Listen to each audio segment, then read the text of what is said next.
saludo a todos los seguidores del programa Capacidades sin Barreras, un programa que nace con el fin de divulgar, de enseñar, de dar a conocer todo el tema que tiene que ver con la población en situación de discapacidad. Una de las cosas que más me ha tocado el corazón y que vale mucho enseñar y cuestionar para muchas personas sin ir a juzgar, porque otra cosa es ponerse en los zapatos de ellos, es el tema de los cuidadores. Yo creo que es un tema vital. Entonces este tema no lo tocaremos solamente hoy, es un tema que hay que estarlo constantemente tocando y diciéndole a la gente que de su actitud frente a la persona con discapacidad depende que esta persona salte barreras y sea luego una persona inspiradora como las personas que nos han acompañado en el programa. Tengo aquí a mi amigo, colega, Wilmer Galíndez, y tengo aquí a mi amiga Alexandra Rendón. Ellos nos van a contar el trabajo que están haciendo y pues para mí es un placer tenerlos porque yo sé que le van a aportar mucho a la población con discapacidad. ¿Cómo están? Hola Patricia, muy buenos días, a toda tu audiencia también. Contentos de que se vayan generando estos espacios dentro de la televisión, la radio, medios escritos, donde podamos como mostrar un poco más del trabajo que se viene realizando. Mi compañera Alexandra también les va a contar un poco sobre los procesos. Hola, pues para mí también es un honor poder estar acá y más porque pues realmente es un espacio donde podemos divulgar todo lo que estamos haciendo, todos los espacios que hemos ganado, todas las barreras que estamos empezando como a derrumbar, los imaginarios que estamos empezando como a derrumbar y a ganar espacios para las personas con discapacidad, pero también enfocándonos mucho en las cuidadoras, que finalmente son las que siempre están ahí y las que más se olvidan. Bueno, amigo, colega, ¿usted cómo empezó con el tema de la discapacidad? Porque es que muchas veces yo hago parte de la Mesa Municipal de Mujeres Sector Discapacidad y cada vez me doy cuenta que cuando Dios te manda a cumplir una misión, te manda con viáticos pagos y que fuera de eso como que te enruta hacia donde tienes que ir. Yo empecé siendo profesora de niños sordos y después me fui a la radio y después Dios me dijo, no, mijita, usted tiene que estar con la discapacidad. Entonces ha sido un reto porque muchas veces la gente con recelo y esta que no tiene ninguna discapacidad, no tiene familia con discapacidad, ¿por qué está en ese tema? Y hay veces uno siente como que hay celos de estas personas y no, ¿tú cómo empezaste a trabajar y a luchar por lograr sacar adelante los temas que quiero pues que ahorita me expliquen bien los retos que han tenido que enfrentar y los logros que ya tienen a su haber? Claro que sí, bueno, casi una historia muy parecida. Yo tuve la oportunidad de dirigir y pertenecer a unos medios de comunicación desde el año 2010, en el cual pues empezamos a hacer como una labor social, teniendo en cuenta la cantidad de oyentes que teníamos y de televidentes, cuando hacíamos convocatorias para recoger, por ejemplo, alimentos y llevar a sectores vulnerables. Bueno, llegaba mucha gente a pedirnos ayuda y yo pues ponía a disposición los micrófonos y las cámaras para que hicieran esas convocatorias. Gracias a eso empecé a conocer muchas fundaciones, mucha gente que al final pues empezó como a motivarme cada vez más. Y en una de esos momentos conocí a Alexandra, que tenía pues su fundación, estaba conformando su fundación para atender población con discapacidad, y entonces me enamoré de ese proyecto. Me contó su sueño, que es un sueño muy grande, ahora ya les va a contar, y yo le dije, Alexandra, es algo grandísimo, lo vamos a conseguir, aunque vamos a tener que tener mucha paciencia para conseguirlo, no lo vamos a conseguir de la noche a la mañana. Y me fui enfocando en este tema y pues apoyándola a ella y a otras fundaciones también que hemos tenido la oportunidad, Down, bueno, tipo todo tipo de fundaciones y prestándole siempre ese apoyo, haciendo contactos con los medios. Lo que tú dices es muy cierto. Mucha gente le dice a uno, bueno, pero es que vos no tenés ningún tipo de discapacidad, no tenés familiares, ¿por qué estás ahí? Bueno, nos han tachado de ladrones, de oportunistas, de muchísimas cosas, y yo les digo, pues yo hasta ahora no he recibido sino amor, y eso para mí es el pago más grande. Y si eso es oportunismo, bien, y si me he robado, tal vez era el corazón de algunas de las personas a las que hemos tenido la oportunidad de ayudar. Bueno, estaba yo comentando de que hay una frase muy bonita que dice: el que no nace para servir, no sirve para vivir. Y uno tiene que preguntarle a Dios: Dios mío, ¿a qué vine a este mundo? Yo no vine aquí de paseo, yo vine a cumplir una misión. Entonces por eso es que la gente a veces no cree que uno desde pequeño te enseñaron a pensar en los demás. Entonces, en un mundo tan egoísta, cuando ven que uno tiene buenas intenciones, pues lo malinterpretan. Pero bueno, lo importante es echar para adelante y buscar y encontrar gente como mi amiga Alexandra. Alexandra, ¿cómo empieza ese deseo tuyo de ayudar y toda esta experiencia que has tenido para hablar del tema de las cuidadoras? Bueno, primero que todo, porque mi Dios me premió con un hijo con discapacidad. Mi hijo nació prematuro, nació cuando apenas tenía 22 semanas de gestación. Quedó con múltiples discapacidades y a los 6 años le diagnosticaron síndrome de Andy Walker, una enfermedad huérfana. Yo tenía apenas 21 años, para mí esto fue nuevo, o sea, pues ellos me hablaban de que mi hijo no era compatible con la vida porque medía 30 centímetros, pesaba 700 gramos, entonces no, él no es compatible, desconéctalo, él no va a dejar el oxígeno. Pero yo entraba y veía a ese ser tan pequeño, pues moviendo sus manitos y todo eso, entonces no, la verdad nunca desfallecí. Finalmente Luis David logró desconectarse de muchos aparatos, nunca se sentó, nunca caminó, pero ahí empezó la lucha. Ahí yo entendí que tenía una persona que toda la vida iba a depender de mí y en mí estaba qué clase de vida le iba yo a dar a él, hasta dónde iba yo a llegar con él, si cogía esto para aprender o simplemente me sentaba a llorar y ya. Es muy difícil porque pues en su mayoría somos las mamás las que nos quedamos con los niños, entonces somos 24/7 con ellos, aprendemos a ser abogadas, aprendemos a ser médicos, aprendemos a ser enfermeras, aprendemos pues todas las funciones que giran en torno de estos pacientes. Pero finalmente la vida me enseñó, me dio esa gran lección y cada que yo entraba con Luis David a una UCI, con un paro respiratorio, con un estatus convulsivo y Luis David se despertaba con una sonrisa en su cara, yo entendí, yo dije, bueno, esta personita que está en esa cama, que tiene tantas limitaciones, pero que ama la vida, que guerrea por la vida, que a cada problema le ves darme felicidad, darme un beso, darme un abrazo. Ahora yo que lo tengo todo, entonces nada, empecé, el bienestar familiar me empezó a apoyar y empecé mi lucha con las cuidadoras. El primer digamos, inconveniente o la primera barrera que las cuidadoras tenemos con nuestros niños es que no tenemos sitios donde dejarlos porque los CDIs no nos los reciben. Porque mira que uno de los temas que a mí más me toca con las cuidadoras es porque tuve una conversación con una persona invidente y llegó y me dijo, no, es que yo me vengo para acá, para esta sala, Borges, porque yo me di cuenta que yo para mi mamá soy una carga y a mí eso me marcó. O sea, porque muchas veces las mamás o los cuidadores inconscientemente manejamos una actitud de, ay, ¿por qué me tocó esto a mí? Hay muchas madres que dicen, mi proyecto de vida se acabó aquí. Entonces ven al niño como ese obstáculo para crecer. Entonces ahí es donde emocionalmente creo que se tiene que hacer una labor.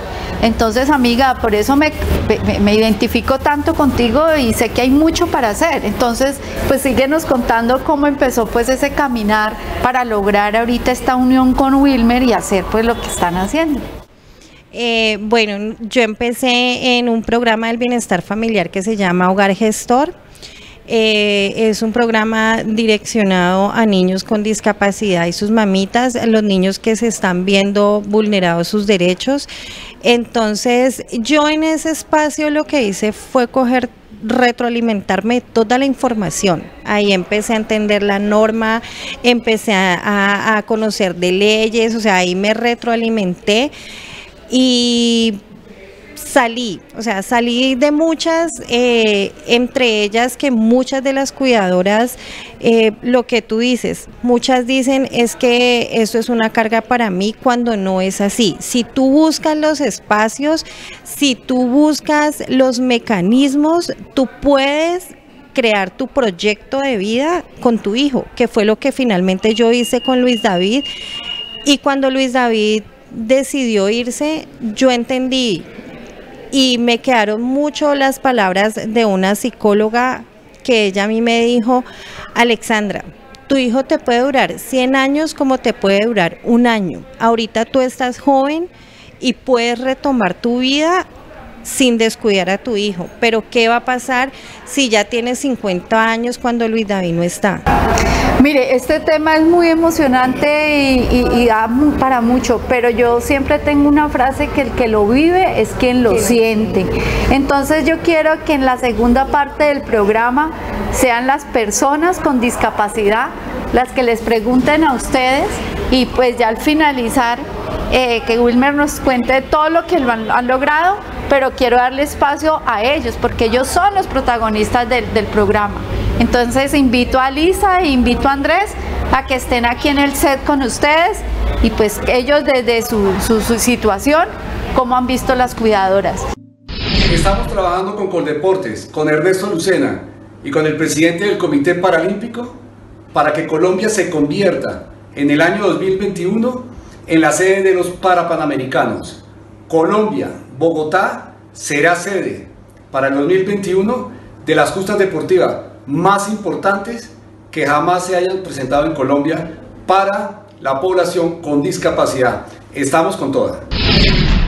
Muy buenos días, estamos con Anteles, estamos con Alessandra y con Wilmer. Vamos a tocar un tema muy importante que todos sabemos, que son los cuidadores. Como personas con discapacidad, tenemos una persona que nos cuida como mamá, como papá, y a ti estamos con Alessandra y con Wilmer. ¿Cómo queremos saber las familias, la base de todo, la familia de apoyar a las personas con discapacidad? Como en tu vida, me imagino que tú has sabido, me imagino que tu familia aceptó a tu hijo con discapacidad. ¿Cómo fue ese lindo proceso? Bueno, Lisa, el tema fue bastante complejo porque no es fácil aceptar que hay un niño que no va a tener, digámoslo, el desarrollo normal de un niño pues que nace en todas sus condiciones. Entonces empieza a pasar el tiempo y vienen las preguntas: ¿por qué no camina? ¿Por qué no come? ¿Qué pasó? ¿Qué va a pasar? Y de pronto ellos lo ven más por el tema de pobrecito, no con el tema de que ay, no, es que no lo quiero, es que no, sino que ellos no alcanzan a dimensionar, y el tema de aceptación sigue siendo un poquito difícil. Casi siempre terminamos siendo cuidador paciente y hasta ahí, porque la sociedad todavía le falta mucho conocimiento y mucha sensibilización frente al tema de la aceptación de una persona con discapacidad. Es aceptar que no es una persona enferma, pero es una persona que devenga otro tipo de cuidados, y que de una forma vas a tener que cambiar, digamos, tu diario vivir, pero no te vas a morir por eso. Simplemente tienes que cambiar. Yo tengo una pregunta: ¿cómo conociste a Wilmer como si fuera tu aliado? ¿Cómo lo conociste a él? Bueno, con Wilmer lo conocí porque un vecino me lo presentó. Me dijo que me iba a presentar una persona que hacía mucho trabajo social. En esos días estábamos haciendo la primera celebración de la fundación, que fue celebrar el Día del Niño. Eso fue hace 3 años, para abril. Nosotros enviamos cartas a diferentes centros comerciales, pero nos dijeron que para ese día no se podía por el tema de las sillas de ruedas y el tema de los espacios, que si queríamos el siguiente fin de semana nos prestaban los espacios, pero yo he sido muy recurrente en eso y yo dije no, porque ellos tienen los mismos derechos y tienen derecho a celebrar el Día del Niño como cualquier otro niño. Entonces conocí a Wilmer y yo le dije, Wilmer, no tengo, ¿qué hago? No, Alexandra, nos consiguió una finca, nos consiguió la piscina, o sea, fue un acto donde pudimos darle el Día del Niño y el Día de las Cuidadoras, porque tuvimos presencia de la Defensa Civil, entonces ellos nos ayudaron con los niños y las cuidadoras se fueron a las zonas verdes a acostarse, otras se metieron a piscina, unas nos decían, o sea, hemos ido a piscina pero no la disfrutamos, porque hay que estar con el niño. Entonces es buscar esos espacios donde también ellas empiecen a liberarse un poquito y a dejar los miedos, ¿no? Porque nosotras como cuidadoras, no, o sea, nadie te cuida mejor que yo.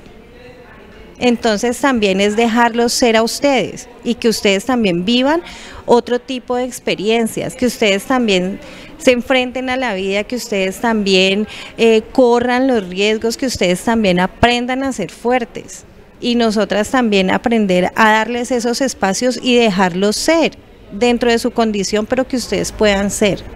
Yo le hago una pregunta a Wilmer, ¿tú cómo dices espacio del zoológico para personas con discapacidad, Luis Alessandra? ¿Cómo dices espacio? ¿Cómo conociste a Alessandra?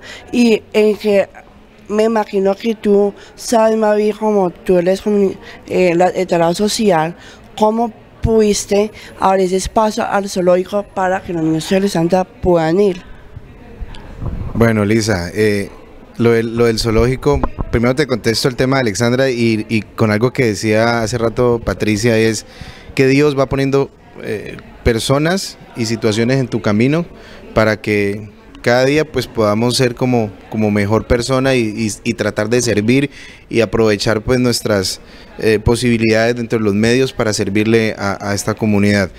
Como Alexandra te contaba ahorita, empezamos a hacer unas actividades y cada vez me fui como enamorando más de ese proyecto y de estas fundaciones y de estos niños, y lo siento como si fueran mis hijos también.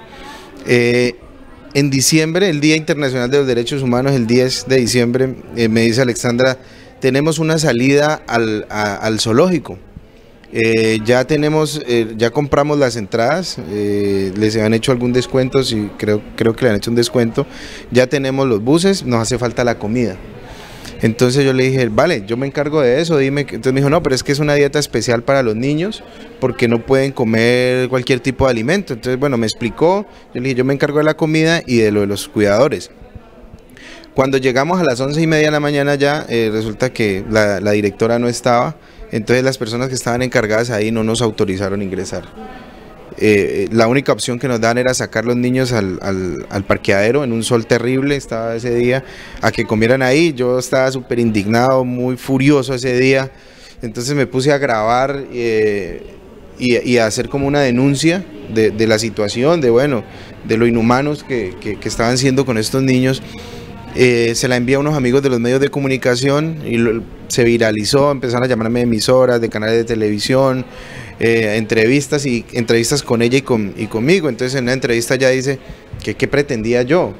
Entonces yo le dije, no, yo no pretendo sino que las políticas públicas del zoológico sean más amigables con esta población y que igual que el zoológico, muchas otras entidades públicas y privadas sean amigables, realmente les brinden unos espacios dignos y que no los vean, como dice Alexandra, como que eso es un problema o eso es que traigan estos niños. No, deben adecuarse para que puedan prestarle realmente un servicio. Y gracias a eso, bueno, luego tuvimos ya la oportunidad, a través de Alexandra, la directora del zoológico se comunicó con Alexandra y empezamos un proceso de que ella, bueno, hablaba con ella. Yo estaba muy furioso y yo erradamente, porque luego cuando la conocí me di cuenta que es una gran persona con quien se puede dialogar, con quien se puede llegar a acuerdos, pero en ese momento tenía rabia. Entonces yo le decía a Alexandra, no, habla vos con ella mejor.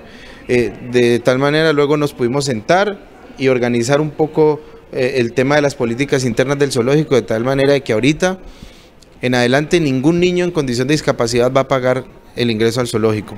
Además va a poder ingresar sus alimentos de dieta especial para ingerirlos dentro del zoológico. Van a haber unos espacios adecuados para que los niños o las personas que en situación de discapacidad puedan alimentarse dignamente en las instalaciones del zoológico, y eso para nosotros ha sido una gran victoria y queremos ir más allá. Queremos que, como les decía ahorita, otras entidades públicas y privadas se unan también a este tema y que nosotros podamos tener esos espacios para compartir con los niños. Sería muy chévere que vean este programa, porque a ti se ven por los TV. Sería muy chévere que tú contaras un poco de tu historia, de tu vida, cómo comenzó esa linda historia desde que tuviste el nacimiento de tu vida. Bueno, Elisa, Luis David nació, como les contaba, cuando yo tenía apenas 22 semanas de gestación. Yo tenía apenas 21 años, estaba pues totalmente, digamos, indiferente con el tema, porque como tú dices, nadie sabe lo que es hasta que no lo vive. Pero yo empecé a tratar a mi hijo de una forma, o sea, en medio de mi desconocimiento lo empecé a tratar de una forma muy normal. O sea, Luis David no va a caminar, pero yo lo metí en un caminador. Luis David no te va a comer nada sólido, pero yo le empecé a dar papillas, a tratarlo de una manera muy normal. Y pues ya fueron pasando los años, fueron llegando otras cosas, ya su síndrome convulsivo, pero también aprendí a manejarlo. También aprendí que cuando él empezaba a convulsionar, yo le cantaba las canciones que a él más le gustaban, como que lo distraía y la convulsión pasaba. Empecé a conocer los síntomas para ir un paso más adelante y que mi hijo no empezara a deteriorarse. Pero también empecé a pensar en mí. O sea, llegó un momento en la vida donde yo dije, si he podido con mi hijo, yo puedo sacar mi proyecto de vida adelante. Y lo que decía Wilmer, mi proyecto de vida fue este. Y lo veo así porque he podido ser ejemplo para muchas mamás en muchos temas, o sea, en temas de salud, en temas de superación personal, hasta en el mismo tema de la inclusión escolar. A mí me decían, o sea, Luis David fue un niño que nunca se paró, nunca se sentó, tuvo problemas en los ojos, pero estaba muy conectado. Luis David entendía todo, conocía a su familia, Luis David sabía los nombres de las canciones, muchísimas cosas, y una vez me dicen, bueno, ¿y la inclusión de Luis David para cuándo? Entonces yo dije, o sea, yo le dije, no me niego a la inclusión escolar, pero yo quiero que mi hijo tenga una inclusión donde él sea feliz. O sea, yo decía, por lo menos, o sea, hay muchas discapacidades donde realmente la parte escolar y la parte educativa te van a llevar a algo laboral y tú vas a tener tus expectativas. Pero yo en Luis David decía, o sea, ¿para qué lo llevo a un colegio? Yo tengo que ser realista, pero a mi hijo le encanta escuchar música, a mi hijo le encanta tocar un instrumento, y ahí es donde él es feliz y ahí es donde yo lo dejo ser a él, que él quiera hacer lo que realmente a él le gusta. Y empecé este camino y me enfoqué mucho en las cuidadoras. ¿Por qué? Porque ustedes como personas con discapacidad tienen todos los derechos cubiertos, todo, tienen programas, tienen todo, pero nosotras las cuidadoras estamos totalmente descubiertas por los gobiernos. No tenemos ni siquiera los espacios para que nos escuchen dentro de la misma temática que vivimos todos los días. Yo te quiero invitar a Wilmer y Alessandra, que ya para cerrar, quiero que tú des un mensaje de inspiración a los familiares, que no los vean como personas incapaces de hacer las cosas. Nosotros podemos hacer las cosas, y invito a Alessandra que dé un mensaje a las familias que ven que las personas son incapaces. Quiero que tú des un mensaje a las familias que se motivan a seguir por lo de santo y seguir nuestros sueños. Bueno, mi mensaje es, cuando tú entiendes y aceptas la discapacidad desde el corazón, tú dejas ser a tu hijo y empiezas a ser tú. Ambos empiezan a tener una vida y una calidad de vida diferente. Ellos no son una carga para nosotros, ellos son una inspiración que nos ayudan a descubrir lo fuerte que podemos llegar a ser. Yo quiero que tú también cierres con un mensaje de motivación para que todas las familias se motiven a seguir un ejemplo de vida como es Alessandra. Bueno, sí, la verdad es que es bastante importante que, como dice Alexandra, se acepte la discapacidad desde el corazón y veamos que se puede ir más allá y más que decir que es una carga, es una bendición, es algo que es un ser que Dios puso en tu vida para que realmente valores las otras cosas que también puedes tener. El mensaje que le quiero enviar más que a las mamitas, a las personas, es sobre todo a los sectores públicos y empresariales. Es en lo que yo me he enfocado mucho en tratar de ayudar a Alexandra en este tema, es en que creemos estas oportunidades para las cuidadoras.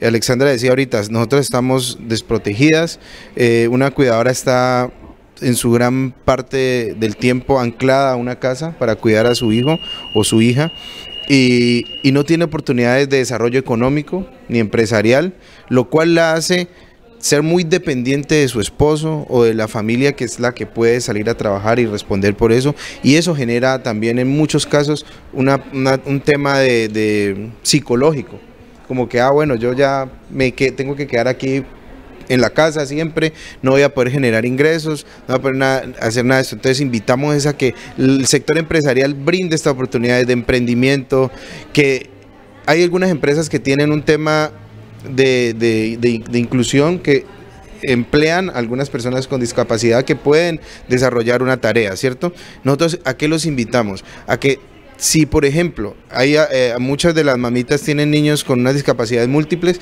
que no pueden realizar ninguna labor en una empresa, pero sí puede realizarla la mamá o el papá o el hermano. Entonces, que sea tomado ese cupo que debería ser para esa persona, sea tomado para para el cuidador o algún familiar. Que, perdóname, hemos tocado dos casos. En ambos casos, digamos que las personas nacen con una condición de discapacidad, pero no hemos tocado el caso en el cual tú eres una persona normal y quedas en condición de discapacidad, que es lo que me pasó a mí. Por ejemplo, en mi casa, supuestamente yo destruí el hogar. Es decir, yo soy profesional y siempre he dependido de mí. En mi casa se quebró el vínculo familiar. Yo vivo con una tía que es la que me cuida, pero yo pago todo, ¿sí me entiendes? De mi pensión, gracias a Dios, yo soy pensionado, alcancé a tener mi título profesional y trabajar, y yo pago todo, pero mi cuidadora, que es mi tía, ella no tiene una vida social, ella no tiene, es decir, ella mantiene pegada en la casa mía.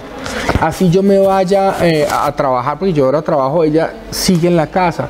Pero digamos que la condición no nos da, porque el gasto económico es muy grande. Entonces mi mensaje es que si pudiéramos hacer un censo sobre esas personas y por lo menos que el gobierno les pague la EPS para que estén tranquilos y puedan tener una calidad de vida mejor, por lo menos en su salud. Ese es mi mensaje. Digamos que con eso creo que despedimos el programa. Quiero darle las gracias a todos y bueno, Lisa. Bueno, muchas gracias por estar aquí. Se toca un tema muy importante. Hay 2 ejemplos de vida como para que sigan luchando los sueños.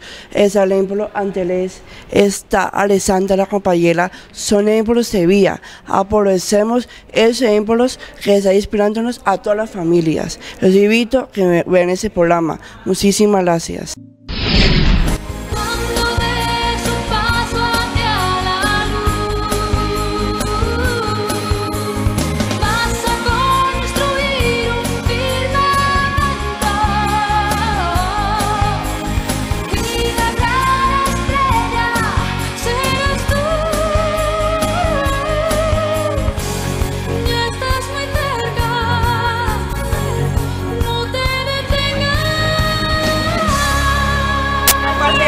barreras.